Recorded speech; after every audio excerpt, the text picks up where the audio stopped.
backwards homework in Meretz Hashem. Our shir this morning is dedicated by Bruce and Kathy Posner in commemoration of the yahrzeit of Kathy's grandfather, Emmanuel Farber, by Yerachmiel and Judy Noodleman, in commemoration of the yahrzeit of Yerachmiel's father, Yaakov ben Moshe Tzvi, Zichron Levrach. We hope that on the merit of our Talmud Torah, the Neshamas will have an aliyah and the family a nechama. We also have an anonymous sponsor for the dedication for Refuah of Shulamis Basusha. We hope that on the merit of our Talmud Torah, Shulamis, together with Kol Chol Yisrael, have the complete and enduring Refuah. And our Talmud Torah sponsor for the month of Iyar, another anonymous sponsor in the Schus Refuah Shalema for Tzvi Meir Halevi ben Sarah Leah. We hope that on the merit of our Talmud Torah, Tzvi Meir, together with Kol Chol Yisrael, will have a complete and enduring refuah. And I will say with that, let's begin. So we're picking up Lamed Tes Amud Aleph at the 2 dots, 2, 4, 6, 8, 10, 12 lines down from the top. Rabbi Chanina ben Antigonus Omer. So if you remember again, the Mishnah spoke about the different things, the different mumen, which go ahead and invalidate, or I should say, not invalidate, which create a mum kavua situation which allows the bechar to be shechted. Rabbi Chanina ben Antigonus says, speaking about the specific situation of the churchur, of the white specks in the eyes, Rabbi Chanina ben Antigonus says you have to check the animal 3 times within 80 days. So you have to check the white specks, the white flecks in the eye 3 times in 80 days. Says the Gemara, Amrav Nachem bar Yitzchak ubilvad sheyihu mishulashim.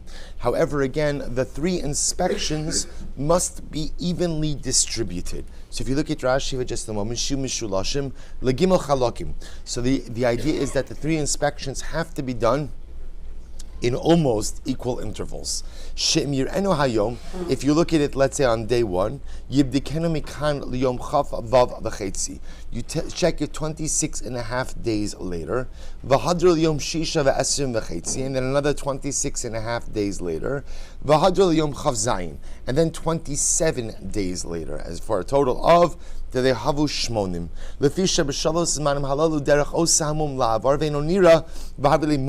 So remember again, the issue that you have to be concerned with is maybe the white spots that you're seeing on the eye are not the same white spots. In other words, how do I know when I see white spots on day 1 and I check it sometime later on, maybe the original first white spots healed, and now the white spots that have come on the scene, those are new white spots.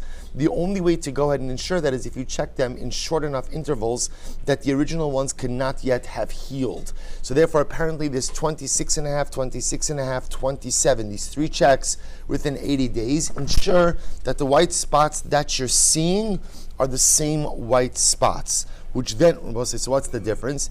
If it's the same white spots that I'm seeing, then it's a mum kavua.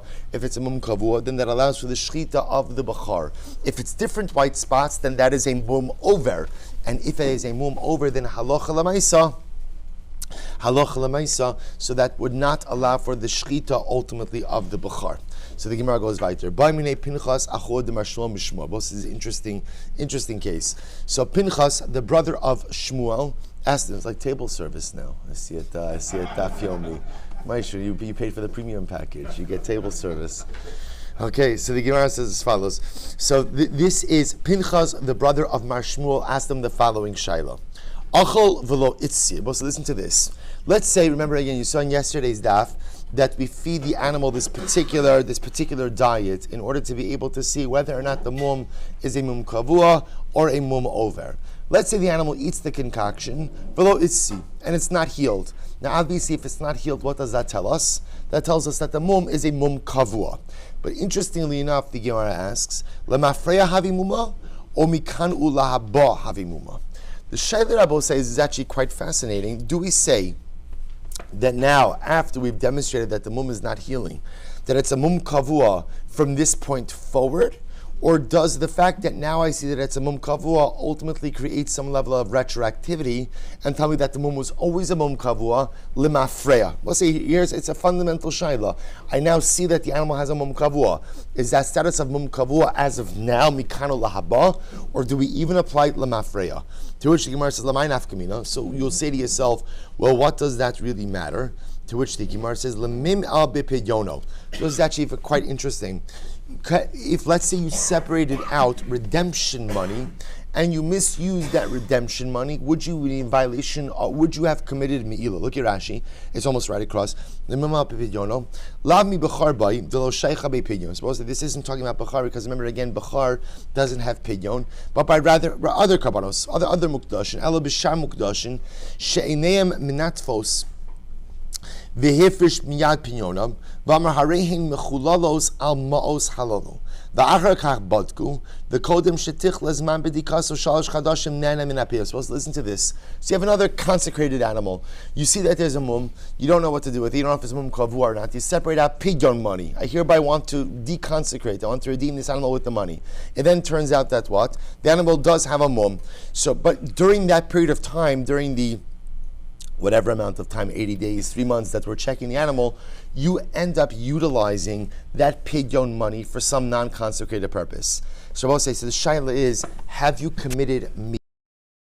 Not. What does that depend on?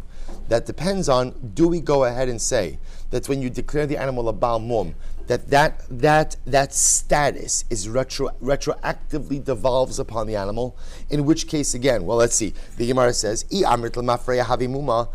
you want to say ultimately again that the mum status takes effect retroactively, then it turns out that what? That animal was really deconsecrated on the money already again way back when, and therefore when you used it, ma'il, you committed mi'ilah. But ultimately, again, if you say that ultimately it's only considered to be a Baal Mum from this point forward, so the Gemara says, lo ma'il. Ultimately, one did not commit mi'ilah because the deconsecration only takes place now. We'll say it's an incredible shaila. So the Gemara says, so this is amazing. So what's the halacha? So we'll remember again, just to understand who's talking over here. This is Pinchas, the brother of Shmuel, asked this shaila to Shmuel, to his brother. Shmuel here's the shaila. So Kari Shmuel alei pisachim bazazu. Or pischim bazazu. So he quotes over here the pasuk from Yeshaya. But say literally what this phrase means is pischim bazazu means the crippled have plundered. Now in this pasuk Yeshayahu is giving the pischim, the crippled ones, are referenced to Klal Yisrael. That even though Klal Yisrael have been crippled by generations of persecution, nevertheless we will be the plunderers, we will be the victors. So Shmuel said about his brother, it is like the crippled have plundered, which is another way of saying, I never knew you were capable of asking such a shaila like that. Apparently, again, Shmuel was the one who was known as the Talmid Chacham. He was very impressed with Pinchas' ability to articulate this particular question. Look at Rashi. Kari Shmuel alei haikra pischim bazizu the haidavar shenadas sovelas. Because remember again, when you see this phrase, it doesn't make sense to say that people who are crippled could be the plunder. Shu chegrim bozes in bizos kilomar ata. So Shmuel was saying to his brother Pinchas, eincha mechudad. You're not so sharp. This is Shmuel saying to Pinchas. You're not such a sharp guy. V'sha'alta she'la kazu she'ini yodei tshuva. And you asked me a good kasha, right? Such a good question that what? That I don't know the answer. So Moshe says, interestingly enough, he doesn't answer it. But ultimately, again, he was quite amazed ultimately again by the question. I will say, I just tell you, this is one of these interesting shilas, which also has very important personal ramifications. You hear what the Gemara is really asking over here. When it becomes clear that you're a Baal Mum, so we'll say from a personalistic perspective, so sometimes, people do bad things in life. It happens. And when people, especially great people, do bad things, we often wonder to ourselves, what does that mean for all of the good that they did beforehand, right? Is all of that good puzzle, right? Is all of it simply thrown out? Or do we say, no, Nebuch, the person is a Baal Mum now, but that doesn't go ahead and discount all of the good that they've done before. And by the way, it's not just great people. It's regular, we're all great people, but I'm saying it's on a regular level as well, that we all experience these incredible valleys in life. And when we're in one of those valleys, right now, I'm a Baal Mum. So the shaila is so what does that mean about the good that I did in my past? What does that mean about all of the previous chapters? And if I'm now a Baal Mum, does that mean I'm a Baal Mum l'ma'afreya also? Oh no, the good that I did in the past, that's good. I'm a Baal Mum now, Mikano Lahaba. Now I have to try to figure out how to change that status. So as I say, interestingly enough, Shmuel doesn't resolve the Shaila. It remains a little bit of like a teiku, because the truth is, this is one of the greatest life teikus. How does your present reality impact on what you've done or haven't done in your past? Maybe it's a situation by situation, person by person case. Okay, says the Mishnah. Chot Moshe Nika v'shnifka v'shnistak. So we'll say now, continuing on the parshios of Mumin. This is talking about the nose of the animal. If the nose of the animal nikav got a hole, nifkam was cut, nistak was split, sfamo. Similarly, again, if the lip of the animal shenikva v'shenifkama v'shenistaga. So we'll say whether the nose was pierced, was cut, was split, the lip was pierced, was cut, was split. These also become women that are a mum kavua. Tan Rabbanon. So the Gemara just qualifies this. Mikvo chotmin zelesochzeh. So we'll say what happens if the nostrils are perforated one to the other. One to the other. Which just means like the septum is perforated. So what happens? So the Gemara says, Mi bachutz harei ze mum. So literally again, if you could see the perforation from outside, right, from outside the nose of the animal, then it's a mum kavua. Mi bifnim, but if the perforation is internal, but cannot be seen on the outside, eino mum. Ultimately, this does not go ahead and constitute a mum. Svaso shenikva v'shnifkva v'shenistaga. Similarly again, if the lip of the animal is pierced, is cut, is split. When talking about an ox, this is only in the area of the outer area of the lip, the outer width of the lip. Okay, Mishnah. Chutin achitzonis. So we actually quoted this Mishnah in last week's daf. The gums, right? The gums of the animal. So chutin achitzonios shenifkamu v'shenigmamu. So we'll say if you have the gums of the animal, these phrases literally mean shenifkamu means notched, shenifkamu means cut, hapnimiim shenekru, or the inner gums, which were totally uprooted, detached from inside the mouth. Rabbi Chanina ben Antigonus Omer. So we'll say. So the Tanakama is telling this is a statement that when it comes to ultimately the outer gums, if they are cut in any way, that becomes a mum kavua. The inner gums, according to Tanakama, being cut is not enough to create a mum situation, but rather they must be nekru, they must be detached. Rabbi Chanina ben Antigonus says, Rabbi Chanina ben Antigonus Omer, ein botkin, first wide line on Matas Aleph, ein botkin min hatiomes v'lifnim. We do not examine, both say tiomis means the front two teeth of the animal, right? The front teeth of the animal. Like, this is the same lashon of tiomis by a lulav, right? It's the front two teeth of the animal. We do not check from the front two teeth of the animal. Or as well say, so we're going to see in the Gemara what Rabbi Chanina ben Antigonus means, but Bepashas, it sounds like what he's saying is, we only look at mumin that are ultimately, again, from the front two teeth outward, but not anything inside of the front two teeth. Va'af lo es hatiomis, and not the tiomis itself. Let's explain. Tan Rabbanan, hatiomis. So we'll say the Gemara is not going to quote a Braisa. The Braisa is not going to make too much sense at first glance, and then we're going to explain the Braisa. Hatiomes, ezu tiomes. What is the tiomes? Minatiomes v'lifnim. So it's talking about the tiomes and inside of the mouth. V'tiomes asma kilifnim, and the tiomes itself is considered inside of the mouth. Rabbi Yeshua ben Kaputzai Omer, Rabbi Shimon Kaputzai says, Ein shochtin ela achitzonios bilvad. You only shecht based on a mum in the outer area of the mouth. Rabbi Chanina ben Antigonus Omer, Ein mashkichin ala tiomes kolik. Rabbi Chanina ben Antigonus says, we don't pay any attention to the tiomes. So my kamar. So first of all, the Gemara says, what are you talking about? The Brisa doesn't even read in a coherent fashion. So what does this mean? Visu, that's question number one. What does the Brisa mean? Question number two is Rabbi Yeshua ben Kaputzai Hainu Tanakama. The Shita attributed to Rabbi Yeshua Kaputzai in the Brisa seems to be the same thing as the Tanakama of our Mishnah. To which the Gemara says, you're right. In reality, the Brisa was missing some key phrases, and here is how you are to read it. Hapenimis, we'll say what is considered to be the inner part of the mouth of the animal. Menatiomes v'lifnim. Ultimately, again, from the tiomes, right, that two teeth in the front, and inside of the mouth. The tiomes is supposed to say, so what first thing we're doing is, we are going ahead and mapping out our areas of the animal's mouth. Remember, again, this is going to become very important because we know it's only a mum galui, only considered to be a revealed mum, right? An obvious mum, an apparent mum, a visible mum that is grounds for shechting the bechar. If it is not a mum galui, right? If it's a mum nistar, if ultimately it's a hidden mum, we're going to get into this sugi in just a little bit, that is not grounds for shechita of the bechar. So the Gemara says as follows. So therefore, again, let's first begin by defining what's penimis, what's chutz. So ezu penimis, menatiomus lifnim. From the tiomus, the double tooth in front, ultimately inside, that's considered to be the inside of the mouth.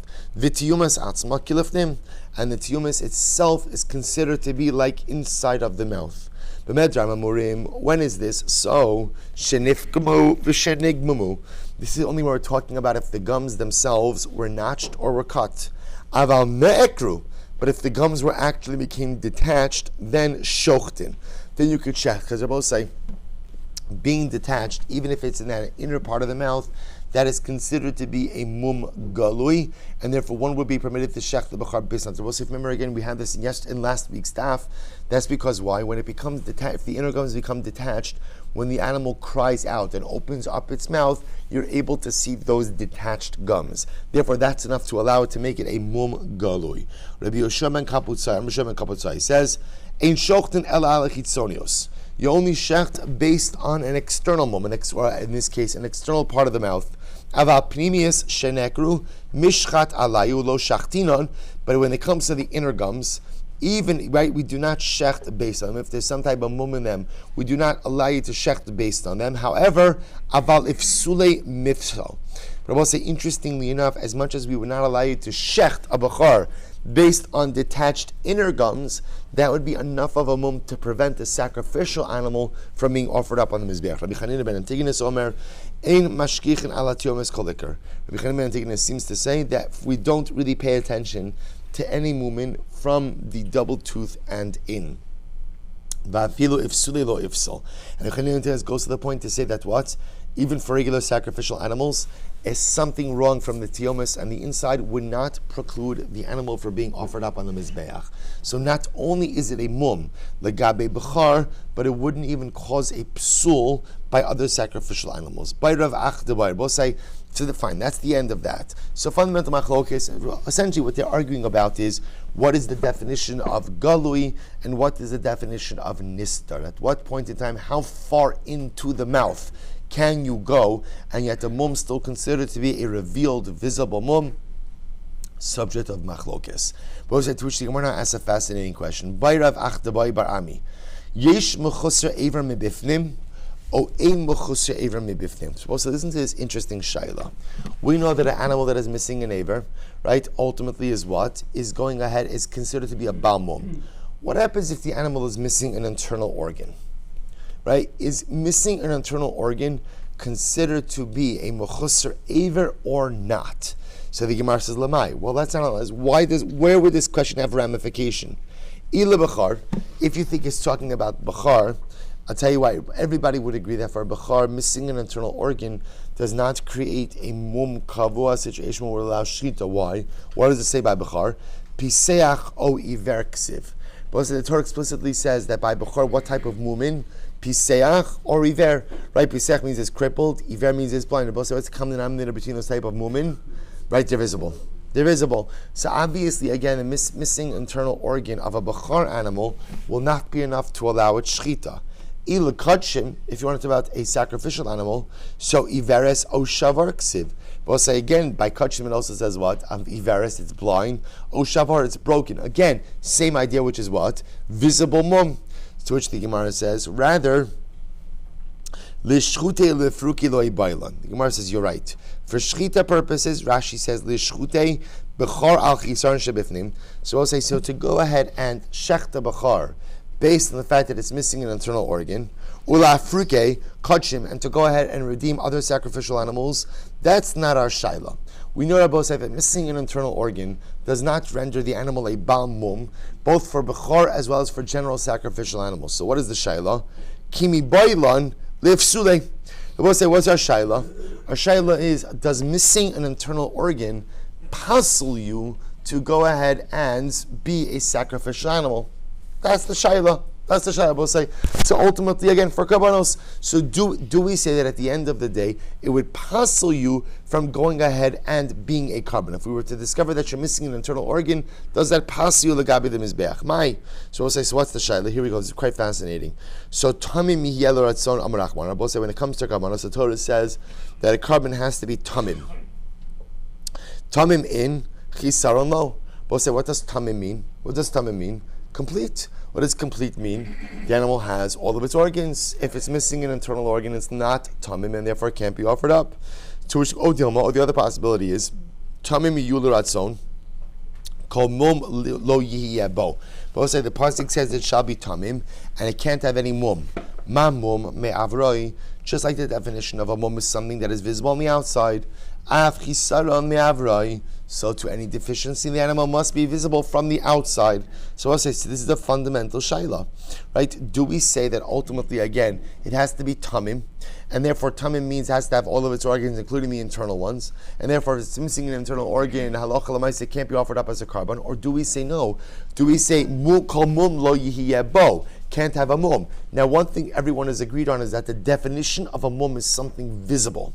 And therefore, by definition, the missing an internal organ does not satisfy this criteria. That's the shayla.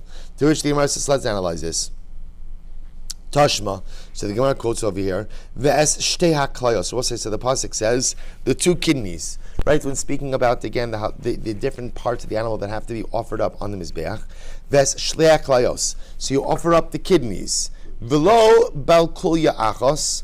V'lo bal shalosh kulyos. So what do we learn from here? The Gemara darshans that what type of animal can you use ultimately again for a karban? Only an animal that has two kidneys.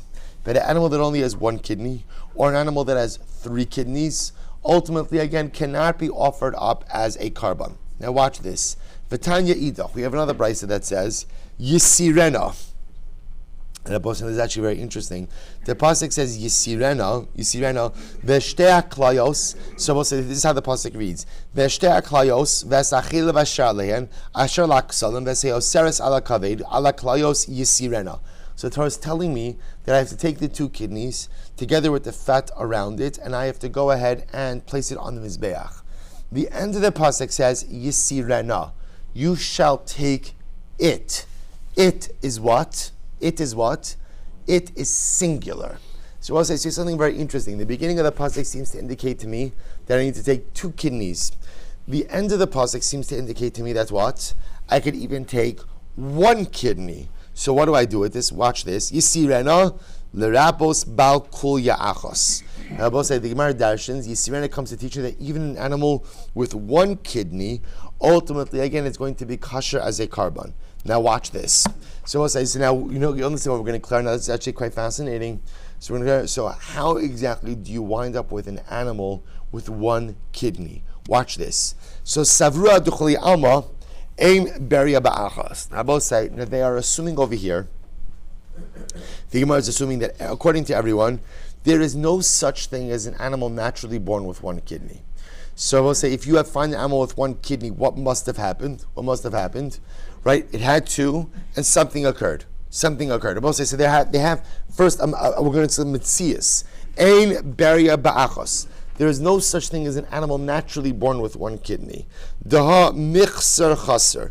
It must be that what? The animal was born with two, but halacha l'maisa something happened, some kind of kidney disease or something else, and the animal now only has one. Look at Rashi. In beria ba'achos, first white line on the bottom. In beria ba'achos, in beria nivres pekulya achos. There is no such thing as an animal that is only born with one kidney.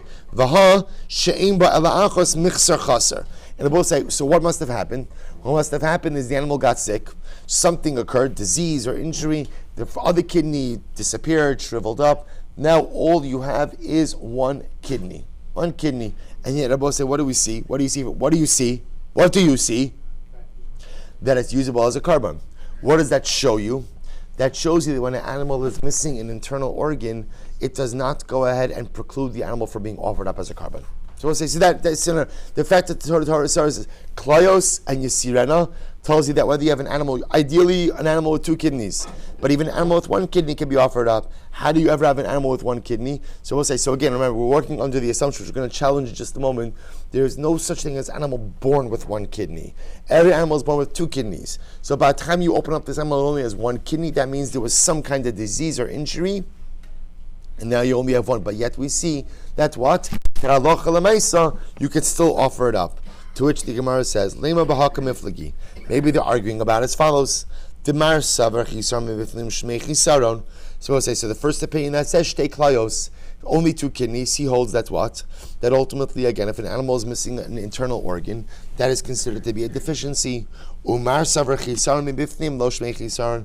And the second opinion, who focuses on Yisirena, says no, even if the animal only has 1 kidney, nevertheless, halacha l'maisa, that is not an internal deficiency, is not considered to be a deficiency. Amar Rabbi Bar Yosef. So we'll say now Rabbi Bar Yosef changes this around. He posits, yesh tukuli ama yesh beria ba'achas. Everyone agrees that an animal can be born with 1 kidney. It is possible for that to be a naturally occurring state. Furthermore, v'chisar mibifnim shmei chisaron. And I will say an internal deficiency is considered to be a deficiency in the animal. V'lo kashya, and there's no contradiction. Kan kishenivra b'shtayim v'chasra, kan kishenivra ba'achas meikara. Both say, when do we say that the absence of a kidney will preclude the animal from being offered? That's and it was born with 2, but now only has 1. The absence of that additional kidney makes the animal essentially, again, precluded from being offered as sacrificial service. Masha'en came when the animal was originally born with 1 kidney, halacha l'maisa, that allows the animal to still be used for carbonic purposes. V'hadumya de shalosh katani. But 1 second, if you notice again, I will say, so the brisa that was quoted by Shtei Klayo says it has to be 2 kidneys, not 1 and not 3. And I will say now, here's what's interesting. The 3 case, it's clear that what? The animal was born that way, right? No one develops an additional kidney, right? No, right? The animal doesn't develop an additional kidney. Just like 3 kidneys, I will say, the animal must have been born that way. So to the case where we're dealing with 1 kidney, must also be a case where what? The animal was born that way. Yet, I will say, that first opinion said that what? That Allah Kalamaisa, even if you're born that way, the animal still cannot be used as a carbon. Elahacha b'yesh beria meikara kameflagi. Rather, I will say, interestingly enough, it turns out that their machlokes is a machlokes in mitzias. Is there such a thing as an animal which can be born with 1 kidney? Mar savar yesh beria ba'achas, umar savar ein beria ba'achas. So we'll say, interestingly enough, it's a fundamental machlokes in mitzias. Is there a naturally occurring state where an animal is born with 1 kidney or not? So we know in human beings, right, this absolutely could occur. This absolutely could occur. Right, so we'll say the fundamental shaila is, can he go? Now, you have to understand something. So the truth is, here's what they know. They know that there are times when you open up an animal, you find an animal with 1 kidney. What don't you know?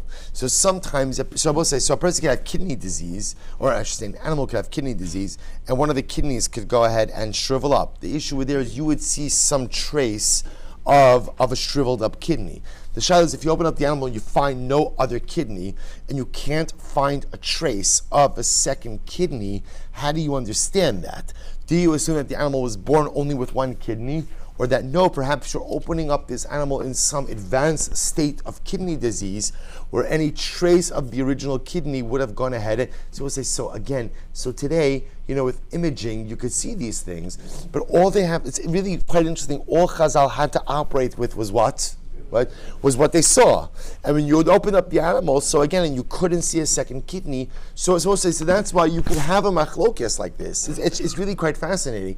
You can have mamish like a metziastic machlokes.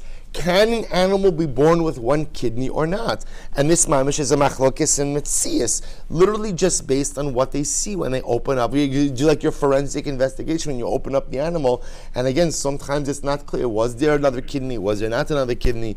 So the Gemara says, Rabbi Yochanan says, everyone agrees there is no such thing as an animal which is only born with 1 kidney. No such thing. Every animal is born with 2 kidneys. And if you open up an animal and you only find 1 kidney, then what? Something happened. Something happened. So, and the Gemara says, "V'chisar mebifnim shmei chisar." And above say, furthermore, when an animal is missing an internal organ, that is considered to be a chisaron, which ultimately would preclude the animal from being offered up as a carbon. V'lo kasha, there's no contradiction in the Brises. Kan shechasra kodem shchita, kan shechasra li'acha shchita. Rabbi says, it's actually quite interesting. When do we say that the missing kidney ultimately is problematic? That's when you discovered the missing kidney before shchita. If you know that the kidney was missing before shchita, the animal was never fit for sacrificial purposes, and therefore the animal is possible as a carbon. But here's what's interesting. If you shechted the animal with 2 kidneys, and then something happened, and the second kidney, whatever happened, right? No more kidney. Now let's say no more kidney. But if the animal was shechted with 2 kidneys, then Allah said the animal is kasha for a carbon. So we'll say the interesting distinction. If before you shecht the animal there was only 1 kidney, animal is puzzle. You shecht it with 2 kidneys, but then something happens, the animal ultimately will be kosher. To which the Gemara says, really? So you're telling me now that if the kidney disappeared before Kabbalah, before receiving the blood, ultimately the animal is going to be kosher for carbonic purposes. Is that true? Amud Beis. Rabbi Zera said in the name of Rav, Hatzoreim ozen hapar, if someone went ahead and cut the ear of a cow, a sacrificial cow, we'll say this is by the Kohen Mashiach, because we don't normally offer up cows. This is a very specific, unique carbon, ultimately by the Kohen Mashiach. So we'll say, so Rabbi Zera says, if you went ahead and you cut the ear of the par, va'achar kach kibel domo, and the Kabbalah, puzzle. Ultimately, the commoners also will say, so what is this saying? Before we even go to the puzzle, what is this saying? What is this saying? See, what is the same exact case? The Kohen Mashiach, right, went ahead and shechted the cow and it was totally good. After shchita, before Kabbalah, he made a mum. The Gemara tells me now that what? The carbon is no good. Why? How do we know Shenemar? V'lakach midam hapar. The pasuk says the Kohen must take from the dam of the par. Hapar shahaya kvar. It has to be what Rabbi say, that the par must be intact at the time of Kabbalah, like it was when? At the time of Shechita. Just like it was without blemish at the time of Shechita, so to Halacha L'maisa must be without blemish at the time of Kabbalah. So Rabbi say, so what do you see from here? So what do we just want to say? We wanted to say, if the animal was missing a kidney prior to Shechita, then such an animal is puzzle. But if you shechted it and then it lost its kidney, then what? It's going to be totally fine. But we see that's not true. We see that what? The animal must be in its intact state, not only during Shechita, but when else? By Kabbalah as well. So therefore, even if the animal loses its kidney after Shechita, but before Kabbalah, such an animal should be precluded from service as well. Elakan, so it says in Gemara, what happened? Elakan shechasra kodem Kabbalah, kan shechasra liachar Kabbalah. Good. The Gemara says, new distinction. When do we say that the animal is unfit for sacrificial use? When it lost its kidney after Shechita before Kabbalah, then that animal is no longer usable. But if it had its kidney through Shechita, through Kabbalah, and then lost its kidney after Kabbalah, we're good to go. To which the Gemara says, really? Uli achar Kabbalah kodem zrika mishari.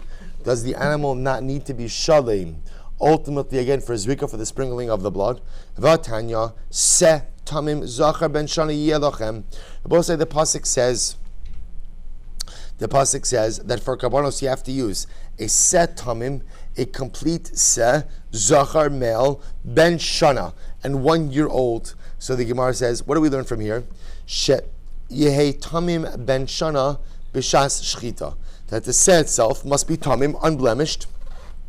Ben Shana, 1 year old, at the time of its Shechita, Uminayin, Bikabala, Vaholacha, Vazai. And Rabbi said, how do I know that these same criteria apply not just during Shechita, but by Kabbalah, receiving of the blood, Holacha, transport of the blood, Hazaya, sprinkling of the blood? Or what does Rabbi say? This is actually very interesting. Essentially, what is the Gemara saying? How do I know that all of the details regarding any specific carbon have to be in effect when? Through every part of the sacrificial service. Talmud Lomar Yihya. Both say the pasuk says Yihya Sheyehu Kol Haviyosov. Ultimately, again, I will say that all of the details of the karbanos must be intact throughout every aspect of the sacrificial service. Shekol Haviyosov tam uben shana. To which the Gemara says, Tirgama aben shana. Maybe not. Maybe you don't have to have all of the criteria in effect throughout the entire sacrificial service, but rather what we're focusing on over here is that the animal must remain within a year old, through the entirety of the sacrificial service. And I will say that if during the point, that we'll discuss how this occurs, but if any point during the sacrificial service the animal becomes 2 years old, then halacha lemaisa, the sacrificial service is pasul. But if it loses any of the other criteria, the carbon will still be good. Hachinai mistabra, this would appear to be true. The sign of Shmuel Omer, Kol azvachim shabatora shenishtarya mehen kazayis basar kazayis chelev zorek es hadam. So again, we know this halacha because we've seen it. If you have a carbon, say that's what. And let's say again, the large part of the meat became tameh or became pasul. As long as you have a kazayis of meat left or a kazayis of chelev left, ultimately again you are permitted to go out and do the zrika. Which Rabbi tells you what? Tells you that halacha l'maisa, even if the carbon itself became overwhelmingly invalidated, right? Or the majority of it became invalidated, as long as you have a kizayis of meat that is left over that is kosher, you could do the zrika. So you see from here that the animal itself need not remain in its original state. Rabbi say, today happens to be how the Rambam paskins. We've seen that halacha before. That even if something happens to them, in other words, once shchita occurs, pretty much all you need in order to finish out. Remember again, what's the ikar of the carbon? What's the ikar? Zrika, right?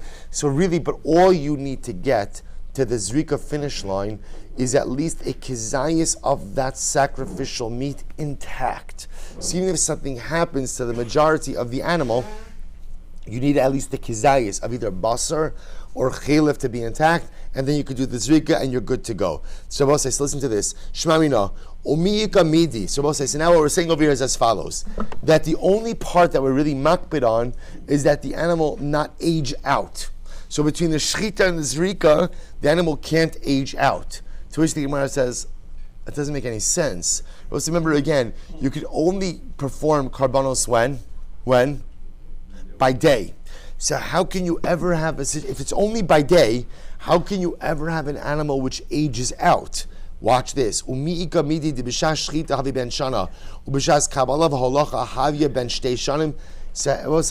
can only do karbanos during the day, how can you ever have an animal which is 1 year old at the time of shchita and potentially more than a year old at the time of kabbalah, holacha, or zrika? Watch this. Amarava. Zos omeres shaos poslos bekadshim. Rava says, what do you see from here? You see from here, both say that this brayso reflects the opinion of the one who says that when it comes to carbonic animals, we actually measure their lifespan by hours. What does it mean? Look at Rashi. It's actually quite amazing. Shaos poslos v'ka'asid ashmo'inan dimnolad talazeh. If this sheep was born ishtakid last year, b'yud dalid b'nisan. Beches sha'os bayom. Supposed to listen to this. The Rashi, the Gemara's name over is Karban Pesach, a shlamim. So we'll say, if I know that my sheep was born on the 14th of Nisan at 8 years old, at 8 hours, it was born on the 14th of Nisan and 8 hours. Okay, then what? Yizor ata shishchatenu kodem shah tishiyas. The shah tishiyas poslos bo vavikinichnas b'shana shnei. So listen to this. So apparently, again, there's an opinion that holds when it comes to carbonic animals, we measure its longevity, we measure not just in days, but also in hours. Also, as we'll say, this is my first shiraya. Children do this all the time, right? I'm X months old and I remember hours. So we'll say, apparently, these children and kudshim. So I'll say, it's an amazing idea. So apparently, by kudshim, we don't pass in this way, but it's interesting to see, although this is recorded in the Rambam as well. But nevertheless, there's an opinion that says that by kudshim we do go ahead and measure the age, not just in years or not just in months, but also in hours. Okay, so we'll say, therefore, again, so now coming full circle, if you are measuring in hours, then what? then lemaisa again you could have an animal that ages out mid-sacrificial process, right? That you begin, for example, in this case of the Karban Pesach, you begin offering up the Karban Pesach again on the 14th of Nisan at 7 hours or at 7.5 hours, and by the time you get to the Zrika, it's already into the 15th hour. The animal is effectively 2 years old and is therefore aged out. Lema ketanai. So let's say that ultimately, again, this whole thing. We'll say, so remember again, the question that we're dealing with over here is the shayla of Rav Achtaboy about whether or not there is mechusar aver mibifnim. Do we say that if you're missing an internal organ, does that make you a mechusar aver? So the Gemara says, let's say this whole thing is a machlokes tanoim. Watch this, it was actually quite interesting. So the Gemara over here is talking about the mumin that the Torah articulates by the reproductive organs, specifically the testicles of an animal. Watch this. U'ma'och v'kasus v'nasuk v'karus. So let's define these terms. Ma'och means squashed, karus means crushed, nasuk means detached, karus means cut. So watch this. Kulan bebeitz in Rabbi Yehuda. Rabbi Yehuda says all of these psulim apply to the testicles specifically. We'll say as opposed to the aver, right? As opposed to the actual gid. So the Gemara says, Div Rabbi Yehuda. So Div Rabbi Yehuda, bebeitzim v'lo begid. Now we'll say, so does that mean the dafka applies to the beitzim, to the testicles, and not to the gid? Ema af bebeitzim. Says the Gemara, no. It occurred. So we'll say, so the idea over here is the Gemara finds that intriguing because remember, whatever injury you're going to have to the beitzim is not going to be as visible as an injury to the gid itself. To which the Gemara says, you're right. What Rabbi Yehuda means to say is all of these injuries certainly apply to the gid. They even apply to the beitzim. Rabbi Eliezer ben Yaakov Omer, Kulan begid. Rabbi Eliezer ben Yaakov says they all apply to the gid, but not the beitzim. Rabbi Yossi Omer, both say, so understand what's happening over here, because Rabbi Eliezer will say, if any of these injuries happen to the beitzim, both say, what's going to be, what do we call that? That is not a visible mum, right? Because again, the assumption is that the beitzim are housed inside of the kiss, inside of the scrotum. So whatever happens to the beitzim will not be visible to the eye. Whatever happens to the gid will be visible to us. So we'll say, so remember again, the Gemara is going to try to suggest this whole machlokes, right? Rav Achtaboy's statement about, again, a mechusar aver mibifnim. Is an internal injury considered to be a mum or not? He is suggesting is in fact a machlokes tanoim. Where do we see this play out? We see this play out ultimately again by these injuries by the beitzim. So you have Rabbi Yehuda saying all of these injuries are considered to be a mum whether they happen to the beitzim or to the gid, which is telling me that what? Even a mum that happens mibifnim is still a mum. That's Rabbi Yehuda. Rabbi Eliezer says no. Only if these mumin apply to the gid, occur to the gid. If they occur to the beitzim, then ultimately again it is not a mum. Rabbi Yossi Omer, Rabbi Yossi says, Ma'och v'kasos af bebeitzim. If it's ma'och or kasos, which literally means squashed or crushed, that applies even to the beitzim. Nasuk v'karus. But I will say ultimately if it's detached or cut, that's only begid in, that's only if it happens to the gid, but bebeitzim lo, but not if it happens to the beitzim. So the Gemara says, what are they arguing about? So we'll say, are they not arguing about a very yesodistic, right, fundamental idea? That I will say one school of thought says internal injuries are considered to be mumin. So therefore, even if these injuries are happening to the testicles, and even though again that is not going to be a visible mum, a mum mibifnim is called a mum. And the other opinion says no. The only time these injuries are problematic is if it occurs to the gid, but not if it applies internally to the beitzim. V'tizbira. So let's analyze this. Rabbi Yossi, Maika Savra. So we'll say, remember again, out of all of these, Rabbi Yossi is the most enigmatic shita. Because what does Rabbi Yossi say? He holds that ma'och v'kasus, if it's squashed or crushed, that applies not only to the gid, but also to the beitzim. Nasuk and karus, but yet cut or detached only applies to the gid, not to the beitzim. So does Rabbi Yossi hold? If he holds that in internal deficiency is still called a mum, then afilu nasuk bekaros nami. Then Abba say even if the beitzim are detached or cut, that should also be a mum.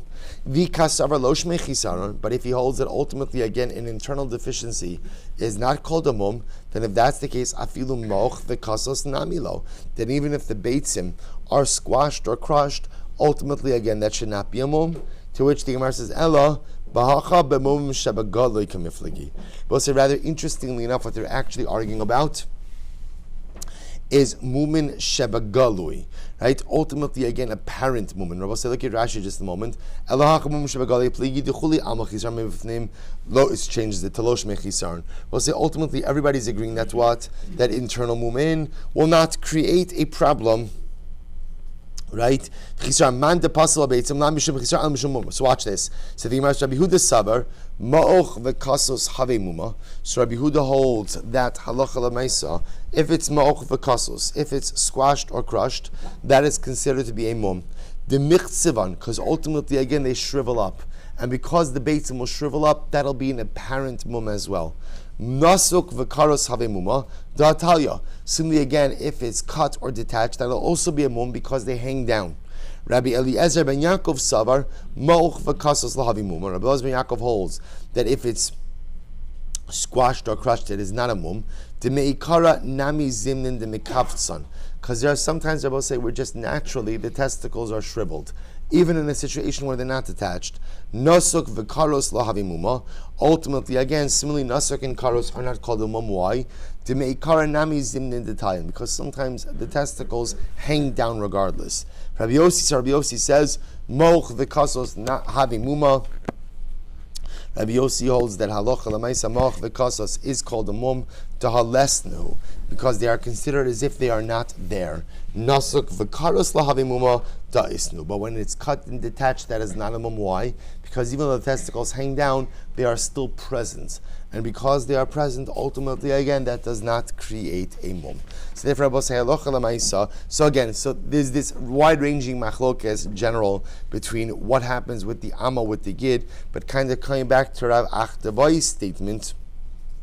Rav Achdavai's statement is that halacha l'maisa, do we say that an internal deficiency of the animal ultimately creates a mum? To indicate to us that halacha l'maisa that is a machlokes. Rabbosai, the Rambam paskins that chisaron mibifnim ishmei chisaron. That in fact, the truth is this is a little bit anticlimactic because we already saw this in Chulin, right? That if an animal is missing an internal organ, that is considered to be a mum. That is considered to be a deficiency. And remember, we saw it in Chulin, Rabbosai, legabe what? Legabe treifus. Right, so here we're not talking about treifus, here we're talking about ultimately by karbanos, that halacha l'maisa, if the animal were to go ahead and be missing an internal organ, then halacha l'maisa again, that would create a balmum situation which would preclude its offering. The kidney situation, by the way, is an interesting one, that the way the post can bring down is that halacha l'maisa, if it's clear the animal was born this way, that is not considered to be a mum. But if we see that the animal had two kidneys, and as a result of some type of illness or sickness, now only has one, that would create a balmum situation. So I say, so halacha l'maisa, in answering Rav Achdavai's question, so Rav Achdavai asked, again, his lashon was, Yesh muchusar ever mebifnim, or ein muchusar ever mebifnim, do we consider that an animal is missing a limb if it's missing an internal organ? The answer to that question is yes. If it's missing an internal organ, that is the equivalent ultimately of missing a limb. Good. Mishnah. Nifkam hazoven oa area. So it's actually an interesting case. If the animal is missing a zoven, so we'll say, so I don't know what the technical term for this is, but Rashi says over here, zehu nartik. He changes this case, shahagid chavoibo. So we'll say, so apparently by animals, the male member is housed in some type of a layer of skin, right? The gid itself is housed in some type of layer of skin. That's called the zoven. So I'll say if the zoven was cut, right? Area. So area are the female reproductive organs of the animal, the erva of the nekeva, the mukdashin. So I'll say, so ultimately again, if the zoven, remember again, these are two different cases. The zoven is about by a male animal. So a male animal obviously again applies by kachim, but also applies by bechar. So if that piece of skin which houses the gid of the animal develops some type of mum, it's cut or it's diminished in some way, that is a mum for which you could shech the bachar. And by regular sacrificial animals, which also have female animals, if there's some type of mum ultimately by the reproductive organs, that also goes ahead and makes it a balas mum. Nifkam hazanab. So we'll say if the tail of the animal was blemished, mina etzem avalo mina prak. So we'll say if it was blemished in a way, the way that the anatomy of the tail is, there are vertebrae that go into the tail, not to the bottom of the tail, but ultimately again down the tail to the majority of the tail. So if ultimately again the tail was blemished, mina etzem, in the bone, avalo mina prak, but not by the joints. We're going to define what this means in just a little bit. Oh, the Gemara. Oh, sherosh zanav mefatzel. Or ultimately, again, or if the head of the tail, the top of the tail, mefatzel, and again, the parentheses say, niklaf ha'or v'habasar va'etzem nishar. We'll say, so ultimately, mefatzel means the skin and the flesh was removed till you see the bone. So ultimately, again, the animal had some type of injury where the flesh was removed until the bone is apparent. Oshiesh basar mechulya l'chulya malo etzba. Or ultimately, again, I will say, literally translated, this means there's a space between the vertebrae. There's a space between the vertebrae in the bone themselves, malo etzba. This a finger's breadth of flesh in between. So obviously, the way it's supposed to occur is how the vertebrae are supposed to be locked in with each other. So this is some type of mum where there is a finger's breadth of flesh in between the vertebrae. All of this creates a mum situation. Let's read a few more lines. Amr Lazar, nifkam velo nitel. So we'll say, so now we're focusing on the first mum mentioned in the Mishnah, which is what? This is talking about that sleeve of skin that in which the gid of the male animal sits. So we'll say, so when is it a mum? Only if it's nifkam, only if somehow it's cut or diminished. But if it just wasn't there, right? So we'll say if it was just totally removed, then halacha lemaisa, look at Rashi, velo nitel, de nitel lo havi mum de chozer leisana. So it says, here's what's interesting. Apparently, if that piece of skin is cut, it doesn't regenerate. But if it was totally removed, it does regenerate, which is interesting. So the Gemara says, kis velo zachrus. Furthermore, again, it's only dafka, we'll say, if the mum is in the actual piece of skin. But if the mum is on the gid itself, that does regenerate. Taina mehacher so that supports this. Nifkam v'lo nital kis v'lo zachros. The Rabbi say, when is it problematic? It's only problematic if the piece of skin was cut. But ultimately, again, it's not problematic if it was totally removed. If it was totally removed, it regrows. Kis v'lo zachros. Furthermore, again, it's only problematic if it's the piece of skin in which the gid is covered. That's problematic. V'lo zachros. But if the gid itself was injured, that could heal. We have a brisa that supports this. Amar Rabbi Yossi ben Amashulam ma'aseh bi'inbal echad shenatlu za'ev v'chazra le'isano. But say that there was an episode of an animal, a sheep that was attacked by a wolf, and what the wolf did was the wolf tore off this piece of skin which surrounded the gid, surrounded the reproductive organ of the sheep. The chazar le'isano, and it grew back. So we'll say ma'aseh shahaya kach. The pictures in the art scroll? No, it's not good. Very good. Good. All right, so ultimately, again, so Gemara just tells a maisa like this, where literally, again, the sheep was attacked, pulled off the piece of skin, and ultimately, again, the animal healed. So we'll say one of these interesting cases where apparently if it's cut, it doesn't regenerate, but if for some reason it's totally removed, it does regenerate. So we'll stop over here for today. We'll pick up over here. It's a good way to end off. Right, we'll go ahead, we'll pick up in Mir Hashem at the 2. That's what I was saying. Just a reminder, tomorrow is a Sunday schedule. Shir follows at approximately 8 a.m.